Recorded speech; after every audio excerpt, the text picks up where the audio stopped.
Cuán firme cimiento se ha dado a la fe de Dios en su eterna palabra de amor. Con el propósito de compartir con usted las inmutables verdades de la palabra de Dios, presentamos A través de la Biblia, un estudio detallado y sistemático de toda la Biblia que le ayudará a conocer lo que Dios ha revelado para nuestro provecho espiritual. Estos estudios bíblicos fueron diseñados y elaborados por el Dr. J. Vernon McGee, versado maestro de la Biblia, quien dedicó la mayor parte de su vida a la enseñanza clara y sencilla de la palabra de Dios. Acompáñenos, pues, mientras avanzamos en nuestro recorrido a través de la Biblia. Cuán firme cimiento la palabra de Dios. Es un gozo estar nuevamente con usted, amigo oyente, para traerle otro estudio de la serie A través de la Biblia. Llegamos hoy en nuestro estudio al capítulo 4 de Ruth. Y en este capítulo, Booz llama a juicio al pariente que es más cercano a Ruth que él, quien no puede redimirla, según la costumbre en Israel. Booz se casa con Ruth y ella da a luz a Obed. En el capítulo anterior vimos las acciones de Ruth y Noemí. Ahora le toca actuar a Booz. De modo que en este capítulo veremos los pasos que da Booz. Comencemos pues leyendo el versículo 1 de este capítulo 4 de Ruth. Booz subió a la puerta y se sentó allí. Y aquí pasaba aquel pariente de quien Booz había hablado y le dijo, fulano, ven acá y siéntate. Y él vino y se sentó. El primer acto de Booz fue salir temprano aquella mañana a la puerta de la ciudad, donde se apostó en un lugar conspicuo para poder llamar al pariente no nombrado, mientras salía de la ciudad hacia sus campos para segar o al entrar a la ciudad desde la era. Booz esperó ansiosamente su llegada para poder resolver este asunto con él. Y dentro de poco aquel pariente pasó y Booz lo saludó como si no conociera su nombre. Dice, fulano, ven acá y siéntate. Ahora no hay duda de que Booz conocía su nombre, pero el motivo por el cual su nombre no es mencionado no se nos revela. Cuando este pariente anónimo vino y se sentó, Booz ya estaba preparado para arreglar enseguida y de una vez esta cuestión en cuanto a Ruth. Continuemos leyendo el versículo 2. Entonces él tomó a 10 varones de los ancianos de la ciudad y dijo, Sentaos aquí, y ellos se sentaron. 10 ancianos de la ciudad fueron escogidos para servir de testigos, y quizá como un tipo de consejo o tribunal supremo. Es cierto que Booz procedía de una manera conforme a la ley, y la decisión final en este caso fue sellada de la manera prescrita en el libro hebreo de estatutos. Ahora no hay duda de que Booz conocía el nombre de este pariente, pues era su propio tío. Al parecer, había cierto motivo por el cual no usó su nombre. Booz, pues, se sentó en la puerta, probablemente leyendo el diario de Belén o el Nacional, y vio pasando por la puerta a este señor. Y antes de que pudiera pensar en su nombre, Booz se levantó a prisa y le llamó, fulano. El hombre vino a donde estaba Booz y se sentó. Sentados con Booz también había 10 hombres. Simbolizaban los 10 mandamientos. La maldición de la ley descansaba sobre Ruth la Moabita, porque estaba escrito allá en Deuteronomio 23:3. No entrará amonita ni moabita en la congregación de Jehová, ni hasta la 10ª generación de ellos. No entrarán en la congregación de Jehová para siempre. Por eso, la ley no pudo dejar que entrara Ruth, sino que la excluía. Esto parece ser una explicación satisfactoria del encubrimiento del nombre del pariente más próximo, quien aquí simboliza la ley y quien lleva el seudónimo fulano. Su nombre seguramente era conocido y Booz se negó a usarlo a propósito. Continuemos ahora leyendo los versículos 3 hasta el 6 de este capítulo 4 de Ruth. Luego dijo el pariente, Noemí, que ha vuelto del campo de Moab, vende una parte de las tierras que tuvo nuestro hermano Elimelech. Y yo decidí hacértelo saber y decirte que la compres en presencia de los que están aquí sentados y de los ancianos de mi pueblo. Si tú quieres redimir, redime. Y si no quieres redimir, decláramelo para que yo lo sepa, porque no hay otro que redima sino tú, y yo después de ti. Y él respondió, yo redimiré. Entonces replicó Booz, el mismo día que compres las tierras de mano de Noemí, debes tomar también a Ruth la Moabita, mujer del difunto, para que restaures el nombre del muerto sobre su posesión. Y respondió el pariente, no puedo redimir para mí, no sea que dañe mi heredad. Redime tú usando de mi derecho, porque yo no podré redimir. En la presencia de estos testigos, Booz presentó el caso a este pariente. Quizá la expresión usada por Booz con respecto a lo que Noemí intentaba hacer con la parcela sea traducida de tal manera que resulte engañosa.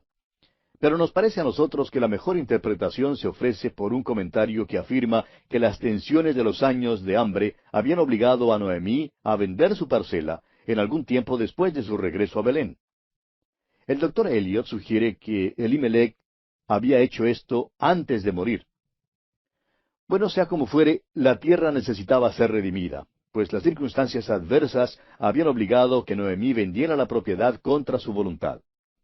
Cuando Noemí primero regresó de los campos de Moab, no se hallaba en una posición propicia para obtener la restauración de aquella parcela. Pero al empezar a disiparse sus problemas, Noemí quería lograr que la parcela le fuera restaurada.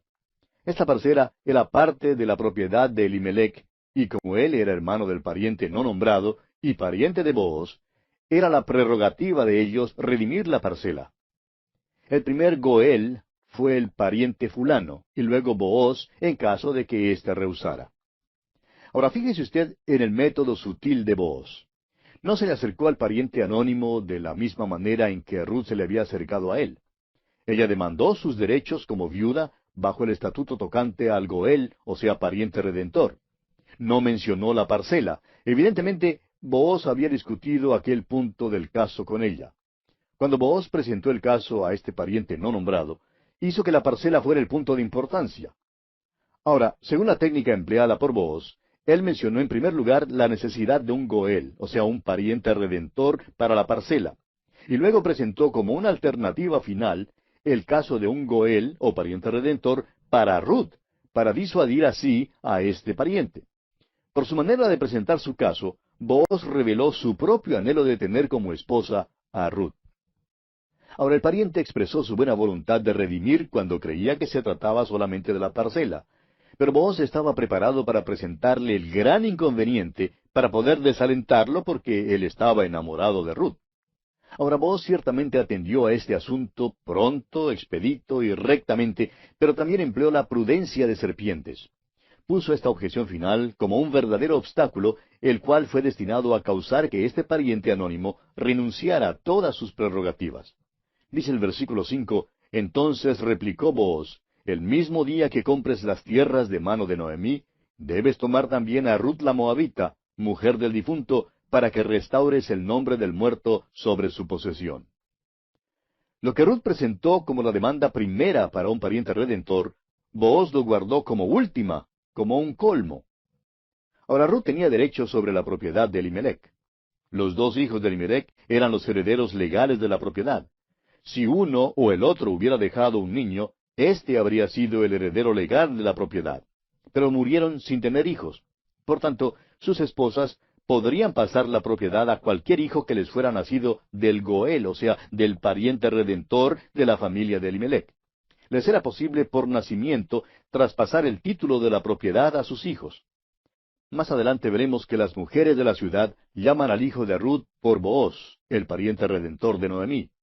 Y así fue porque heredó los campos de Elimelech, el esposo difunto de Noemí. No los heredó de Ruth, ni de Noemí, ni de Booz. De ellos solo recibió el título de los campos. Ruth era la única que podía levantar a un hijo que heredaría la propiedad de Elimelech. Por eso, no solo fue un eslabón importante en la cadena de la genealogía, sino que también tenía ciertos derechos sobre la parcela en cuestión en la discusión entre Booz y el otro pariente anónimo. Por eso, la redención de la parcela comprometería al Goel, o pariente redentor, en los asuntos de la extranjera de Moab. El que redimiera la parcela tenía que redimir también a Ruth, siendo que ella y sus asuntos estaban ligados legalmente a la parcela de Elimelech. Estos, pues, eran los aspectos técnicos y legales con que Booz contaba para su victoria. Cuando la atención de fulano fue dirigida hacia este inconveniente serio, que poseía complicaciones legales, declaró entonces que no podía redimir a la extranjera de Moab sin implicar su propia propiedad. El Targum declara que él ya tenía una esposa e hijos, con lo que un matrimonio con la moabita comprometería los intereses de ellos. La interpretación más normal de sus palabras parece ser que la presencia de la moabita como una pertenencia ineludible a la propiedad despertó en su mente algunos temores en cuanto a sus derechos a cualquier propiedad en que estuviese involucrado el casarse con alguien que fuera condenado, en tales términos inequívocos, por el sistema mosaico, como lo vimos hace un momento en el capítulo 23 de Deuteronomio, versículo 3. Esta ley prohibía que un moabita entrara en la congregación aún hasta la 10ª generación. Parece que fue esta ley la que le impidió proseguir con su prerrogativa preferida. Evidentemente, se asustó debido a la presencia de Ruth y enseguida renunció a sus prerrogativas como redentor. Creemos, amigo oyente, que este pariente anónimo simboliza la ley. En realidad, la ley no puede redimirnos. Es incapaz de redimirnos. El apóstol Pablo, escribiendo en su carta a los Romanos, capítulo 8, versículo 3, dice, «Porque lo que era imposible para la ley, por cuanto era débil por la carne, Dios, enviando a su Hijo en semejanza de carne de pecado, y a causa del pecado, condenó al pecado en la carne». Y luego en su carta a los Gálatas, capítulo 2, versículo 16, dice, «Sabiendo que el hombre no es justificado por las obras de la ley, sino por la fe de Jesucristo, nosotros también hemos creído en Jesucristo para ser justificados por la fe de Cristo y no por las obras de la ley, por cuanto por las obras de la ley nadie será justificado». La ley, amigo oyente, no nos puede salvar. Para que la ley nos pudiese salvar, tendría que bajar sus normas, lo que no puede hacer. O bien nosotros tendríamos que alcanzar las normas de la ley, y eso no nos es posible hacer tampoco. Ahora veamos el versículo 7 de este capítulo 4 de Ruth. Había ya desde hacía tiempo esta costumbre en Israel tocante a la redención y al contrato, que para la confirmación de cualquier negocio, el uno se quitaba el zapato y lo daba a su compañero, y esto servía de testimonio en Israel. Como prueba adicional de que este acuerdo entre Booz y el otro pariente se había efectuado de una manera legal, el método usado para sellar el contrato manifiesta pruebas irrefutables. Para hacer válido algún pacto o acuerdo, era necesario seguir un procedimiento que para nosotros nos parecería muy extraño. La ley fue dada allá en el capítulo 25 de Deuteronomio, versículos 7 al 9, con respecto a un caso análogo a este. En aquel caso, así como en este, un hombre perdía su calzado. Quitándose el zapato y entregándoselo al adquiriente, constituía un documento legal de gran significado en aquel entonces. Booz ahora poseía el zapato del pariente anónimo, el cual en cierto sentido era su licencia para casarse porque era un documento legal. Este pariente, que hasta ahora no ha tenido nombre, ahora puede llevar esta designación de descalzo, un nombre de reproche. De aquí en adelante, él sería un redentor descalzo. La ley, amigo oyente, es descalza. La ley no le puede salvar a usted de ninguna manera. Es solamente el Evangelio el que le permite redimir. En cuanto al pecador, la ley no le puede calzar. Es el Evangelio de la gracia que viste a un pecador de la justicia de Cristo y que le calza. El apóstol Pablo, escribiendo en su carta a los Efesios, dice en el capítulo 6, versículo 15, «Y calzados los pies con el apresto del Evangelio de la paz». La ley no puede redimir y tiene que retirarse con ignominia y deshonra. Pero Cristo, nuestro Booz, nos puede redimir por la gracia. Si usted es cristiano, amigo oyente, usted tiene una esperanza. Amigo oyente, permítanos decir que hay muchos que todavía necesitan descubrir que la ley no les salvará. Muchos esperan llegar al cielo mediante sus propias fuerzas, pero no les será posible llegar así. La salvación viene solamente por medio de Jesucristo. Continuemos ahora leyendo los versículos 8 al 10 de este capítulo 4 de Ruth. Entonces el pariente dijo a Booz, «Tómalo tú», y se quitó el zapato. Y Booz dijo a los ancianos y a todo el pueblo, «Vosotros sois testigos hoy de que he adquirido de mano de Noemí todo lo que fue de Elimelec, y todo lo que fue de Kelión y de Malón. y que también tomo por mi mujer a Ruth la Moabita, mujer de Malón, para restaurar el nombre del difunto sobre su heredad, para que el nombre del muerto no se borre de entre sus hermanos y de la puerta de su lugar. Vosotros sois testigos hoy.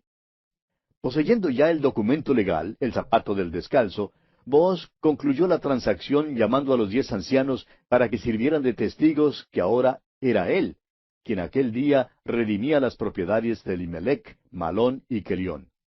No solo fue redentor de la propiedad, sino también de Ruth. Continuemos con los versículos 11 al 14 de este interesante capítulo 4 de Ruth. Y dijeron todos los del pueblo que estaban a la puerta con los ancianos, testigos somos. Jehová haga a la mujer que entra en tu casa como a Raquel y a Lea, las cuales edificaron la casa de Israel, y tú seas ilustre en Efrata, y seas de renombre en Belén. Y sea tu casa como la casa de Fares, el que Tamar dio a luz a Judá, por la descendencia que de esa joven te dé Jehová. Booz pues tomó a Ruth, y ella fue su mujer, y se llegó a ella, y Jehová le dio que concibiese y diese a luz un hijo. Y las mujeres decían a Noemí, Loado sea Jehová, que hizo que no te faltase hoy pariente, cuyo nombre será celebrado en Israel. El amor por Ruth fue lo único que impulsó a Booz a concluir este asunto con tanta animación y actitud. Su amor por la joven de Moab fue suficiente motivo para llegar a ser su pariente redentor. La historia concluye apropiadamente con la declaración, Booz, pues, tomó a Ruth, y ella fue su mujer. Este es el fin feliz de toda buena historia. Dios pone en el corazón de un hombre el amor y la afición por una mujer, y hace que aquel sentimiento sea mutuo. Es la intención divina que sean unidos en matrimonio en su presencia con su bendición invocada sobre la unión. Hay otro capítulo en nuestra historia, el cual, aunque no tiene por objeto contribuir a su hermosura, sí contribuye a uno de los objetivos supremos. El resto del capítulo 4 de Ruth cuenta del nacimiento de Obed a Ruth y a Booz. Esto da pie a la conclusión de la gran genealogía que se halla al fin del libro. Esta genealogía es transferida en su entereza al principio del Nuevo Testamento en el Evangelio de Mateo. Presenta los incidentes de esta humilde historia como vínculo en el gran plan y propósito de Dios. El versículo 22 de este capítulo 4 de Ruth dice, Obed engendró a Isaí, e Isaí engendró a David. El nacimiento de Obed a Ruth y a Booz en Belén representa vagamente el nacimiento de otro, cuya venida reverberaría hasta los fines de la tierra y produciría un efecto amplio y eterno sobre este mundo. El nombre Obed significa el siervo o el adorador. Las mujeres de Belén le pusieron este nombre debido a su relación con Noemí. Aunque no tenía ninguna consanguinidad con Noemí, legalmente era su nieto. Era un siervo a Noemí, estando ella en su vejez, y tomó el lugar que fue dejado vacío por la muerte de su esposo y sus 2 hijos. Ahora su propiedad sería de Obed el siervo, y éste, que era descendiente de una moabita, era un adorador del Dios verdadero, así como lo fue su madre. Y aquel pequeñito llegó a ser el abuelo de David. ¿Ve usted, amigo oyente? Ruth fue la bisabuela de David, y así ella forma parte del linaje que condujo al Señor Jesucristo. ¡Qué hermoso, amigo oyente! La historia de Ruth es una ilustración del pariente redentor. Es una ilustración del lado amoroso de nuestra redención. Un pariente redentor necesita ser un pariente cercano. Y el Señor Jesucristo es nuestro pariente cercano. Nunca tuvo el nombre de Jesús sino hasta cuando nació en la tierra. Nunca podría haber salvado a su pueblo de sus pecados antes de haber venido a la tierra. Dice el escritor a los Hebreos en el capítulo 2 de su carta, versículos 14 y 15, Así que, por cuanto los hijos participaron de carne y sangre, él también participó de lo mismo, para destruir por medio de la muerte al que tenía el imperio de la muerte, esto es, al diablo, y librar a todos los que por el temor de la muerte estaban durante toda la vida sujetos a servidumbre. Y el versículo 16 del mismo capítulo de Hebreos sigue diciendo que Cristo socorrió a la descendencia de Abraham. Y el apóstol Pablo, escribiendo a los Gálatas, dice en el capítulo 4, versículos 4 y 5, Pero cuando vino el cumplimiento del tiempo, Dios envió a su Hijo, nacido de mujer y nacido bajo la ley, para que redimiese a los que estaban bajo la ley, a fin de que recibiésemos la adopción de hijos. Jesucristo, pues, amigo oyente, es nuestro pariente redentor. Cristo sabe todo en cuanto a nosotros hoy en día, porque fue hecho carne, y esto por amor a nosotros. Ahora, un pariente redentor tiene que estar dispuesto a redimir. Sin duda alguna, Booz estaba dispuesto a redimir a Ruth. Usted y yo, amigo oyente, tenemos un pariente redentor. Dice el mismo escritor a los Hebreos en el capítulo 12 de su carta, versículo 2, «Puestos los ojos en Jesús, el autor y consumador de la fe, el cual por el gozo puesto delante de él sufrió la cruz, menospreciando el oprobio, y se sentó a la diestra del trono de Dios». Ahora, el pariente redentor también tiene que ser poderoso para redimir. Tenemos la idea de que quizá Noemí tuviera algunos parientes pobres. La mayoría de nosotros los tenemos. Nos imaginamos que cuando Noemí regresó a Belén, le fueron a visitar y llevaron con ellos un pañuelo tan grande como una sábana. Lloraron tanto que probablemente estaba hecho una sopa cuando se despidieron de ella. Todo lo que les fue posible hacer fue simpatizar con ella, pues no les era posible ayudarla. Dijeron, «Tú sabes que nosotros también hemos perdido nuestra propiedad». Ahora usted y yo, amigo oyente, necesitamos tener un pariente redentor que sea poderoso para redimir. Tiene que ser libre del pecado para poder redimirnos. Cuando el Señor Jesucristo vino a la tierra, Él pudo decir allá en el Evangelio según San Juan, capítulo 14, versículo 30, «Porque viene el príncipe de este mundo, y él nada tiene en mí». Jesucristo no estuvo contaminado del pecado. Nació santo, inocente, sin mancha y apartado de los pecadores. Él fue aquel sacrificio que cuando le pusieron en aquella cruz, fue hecho pecado por nosotros. Él que no conoció pecado. Solo a Él le fue posible pagar aquel precio terrible. Ningún otro podía hacerlo. A usted, amigo oyente, no le es posible redimirme a mí, ni tampoco a mí me es posible redimirle a usted. Ni siquiera podemos redimirnos a nosotros mismos. Todos somos pecadores. Tratar de salvarse a uno mismo es como el tirar una cuerda salvavidas desde la cubierta superior a la cubierta inferior cuando un barco se está yendo a pique. Y el viejo barco de la humanidad y de la civilización se va a pique hoy en día, amigo oyente. Y hay muchos muchachos buenos por allá arriba en la cubierta superior que nos tiran las cuerdas salvavidas. Nos están lanzando la sociología y la religión y cosas por el estilo. Pero, amigo oyente, la cubierta superior también se va a pique junto con el barco. Fue necesario que uno descendiera del cielo para redimirnos. Jesús le dijo a Natanael, allá en el Evangelio según San Juan capítulo 1, versículo 51, «De aquí adelante veréis el cielo abierto y a los ángeles de Dios que suben y descienden sobre el Hijo del Hombre». Cristo es esa escalera al cielo, amigo oyente. Él es el único que puede servir como nuestro pariente redentor. El libro de Ruth, proviniendo del tiempo de los jueces, es como una bella flor en un terreno lleno de malezas. La fragancia de esta historia ha sido llevada por el aire a los rincones más remotos de la tierra y revela el hecho de que la redención es una historia de amor. Fue el amor de nuestro pariente redentor al vernos sumergidos en la esclavitud del pecado lo que le impulsó a pagar con su preciosa sangre el precio de nuestra liberación y nos ha traído a su hogar y a su corazón porque nos amó con amor eterno. ¡Qué maravilloso Salvador tenemos, amigo oyente! Y bien, aquí terminamos nuestro estudio de este maravilloso libro de Ruth.